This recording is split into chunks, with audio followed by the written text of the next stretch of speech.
মোংলায় মা এবং যত্ন দানকারীদের জন্য সুষম খাবার এবং পুষ্টিকর খাদ্য তৈরির প্রশিক্ষণ ও প্রদর্শনী অনুষ্ঠিত হয়েছে।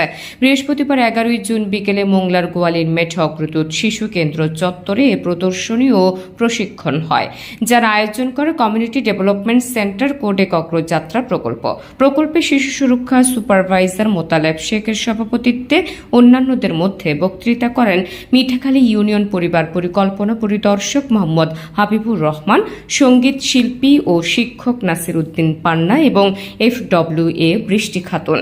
বক্তারা বলেন, পিছিয়ে পড়া ও হতদরিদ্র সুষম ও নিরাপদ খাদ্য সামগ্রী বিষয়ে সচেতনতা বৃদ্ধি করা গেলে পুষ্টির চাহিদা পূরণে, শারীরিক সুস্থতা এবং রোগ প্রতিরোধে জাতি গঠনে পুষ্টিকর খাবারের বিকল্প নেই। পুষ্টি নিশ্চিত করতে কৃষি নির্ভরতা বাড়াতে হবে এবং নিজস্ব উদ্যোগে ফলমূল ও বিভিন্ন ফসল উৎপাদনে গুরুত্ব দিতে হবে। এতে পরিবারে পুষ্টিকর ও ভেজাল মুক্ত খাবারের চাহিদা পূরণ করা সম্ভব হবে।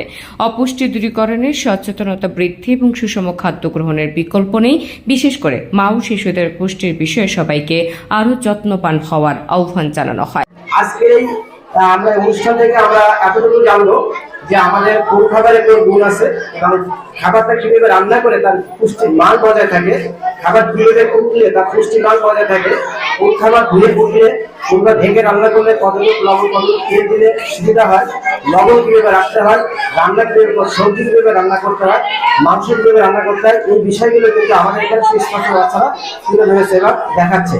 তো এই বিষয়ে এরা সচেতন থাকবে, অন্যদেরকেও সচেতন করবে। খাবার খান, তাহলে কিন্তু আপনার অবশ্যই পুষ্টির কথা চিন্তা করতে হবে। অর্থাৎ কিনা পুষ্টির কথা যদি আপনি না ভাবেন, খাবারের কথাও ভাবার দরকার নেই। এইরকম বলা হয়, যদি আপনি আধা প্লেট ভাত খান, সে আধা প্লেটের অর্ধেকটা কিন্তু পুষ্টি থাকতে হবে। আমি অল্প করে আপনাদেরকে বোঝাই যে আজকে যে ছোট বাচ্চা আছে, এই বাচ্চাটা যদি অপুষ্টিতে ভোগে, তাহলে সে কিশোর বা কিশোরী পর্যন্ত সে অপুষ্টিতে ভোগবে। কিশোর এবং কিশোরী থেকে যদি তাকে অপুষ্টি দূর করা না যায়, তাহলে সে মা হওয়া পর্যন্ত অপুষ্টিতে ভুগবে।